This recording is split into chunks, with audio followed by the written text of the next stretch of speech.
We go now to New Hampshire Democratic Senator Jeanne Shaheen. Senator, President Trump repeated his threat Saturday to look at potential sanctions on Russia. Senator Lindsey Graham tweeted he's got nearly 60 co-sponsors for a sanctions bill. Yet in our interview, Minister Lavrov basically said their economy is self-sufficient and sanctions don't matter. Are they actually leverage at all? Well, I think we ought to take up the Graham legislation and we ought to pass it through both houses and put those secondary sanctions on Russia. And the fact is, I've been watching Minister Lavrov for 16 years since I've been in the Senate, and he is very adept at talking a lot and saying nothing. And in that interview, as we know, he refused to acknowledge Russia's aggression into Ukraine. He refused to acknowledge that it's Russia that's firing on the Zaporizhzhia nuclear power plant, not the Ukrainians. He refused to acknowledge the children from Ukraine who have been disappeared into Russia, kidnapped there. He does not. He's an excellent prevaricator who never takes a position that is in opposition to what he believes is Russia's interest.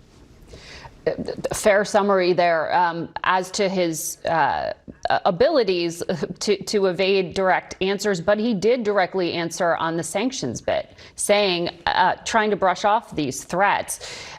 Given the vote count, do you think that you could actually get this to be veto-proof, that you could force President Trump to put these sanctions on Russia and get congressional leadership to actually allow you to vote in the first place? Well, I do. And I think, in fact, the administration has been working with Senator Graham and certainly understands that this is legislation that is in the works and that there is some real benefit as Vladimir Putin continues to drag his feet, to do everything he can to play for more time so that they're able to take more territory in Ukraine and to better advance Russia's position. This is something that can help slow them down. I want to ask you about the oversight roles you have on some of the committees you serve on. At the State Department, Secretary of State Rubio announced a major reorganization this past week with plans to reduce staff by 15% eventually. It will also condense certain bureaus or eliminate them. One of them is the Office of Global Women's Issues, and I know you have personally worked with many of these diplomats. Can Rubio just eliminate it with the stroke of a pen? Well, I noticed that one of the things in your polling that people were not happy about was the actions by the administration without oversight and advise and consent from Congress. And this is what this administration is talking about, what Secretary of State Rubio is talking about. They're talking about going in, making these changes without really consulting with Congress. The reason we have an Office of Global Women's Issues is because what we know about foreign policy is that those countries that have women who are empowered are more stable.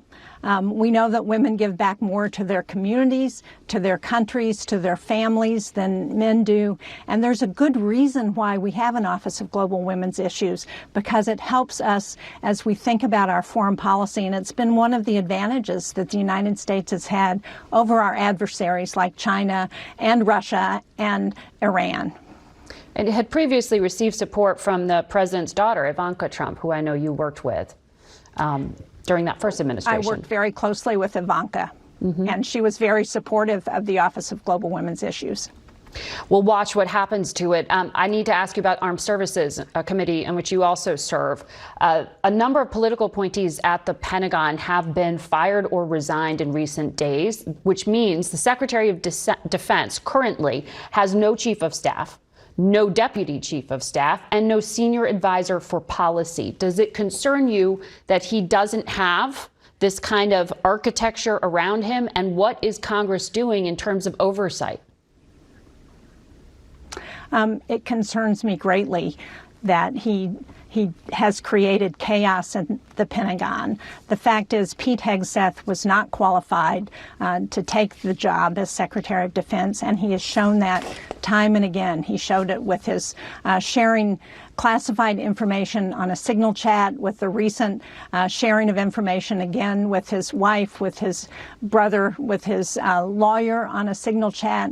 Inappropriate to take classified information and then share it in an unclassified source with people who do not have the credentials to hear that information. He has created chaos that is now embroiling our uniformed military in the chaos that he's creating at the Pentagon without having the appropriate people to run things. And he's not taken responsibility for his actions. And for those people who serve under him, he has shown that he is not the kind of role model, not the kind of leader that we need at this time. Very quickly, it's sensitive information the Pentagon is looking into through this Inspector General inquiry, whether it was classified. Do you have any idea when you will get a clear answer? I don't, and I think it's important that that's a bipartisan request to have that investigation done to see what was appropriate, and hopefully they will come out soon with recommendations. You know, one of the concerns that I raised with the Secretary of Defense was what the tariffs are doing to the supply chain for our Department of Defense. We know that the Ukraine war showed us that we have some real challenges with our defense industrial base. Those are being made worse by these tariffs. I was at a company in New Hampshire last week that does ball bearings for the aerospace industry. They told me that because of the tariffs on steel, that what used to take them 20 weeks to get steel, they're now having a 2.5-year backlog. That puts a real strain on our Department of Defense. And I know you've sought more information on that. Senator, we'll have to leave it there for today. Thank you for joining us. We'll be back in a moment.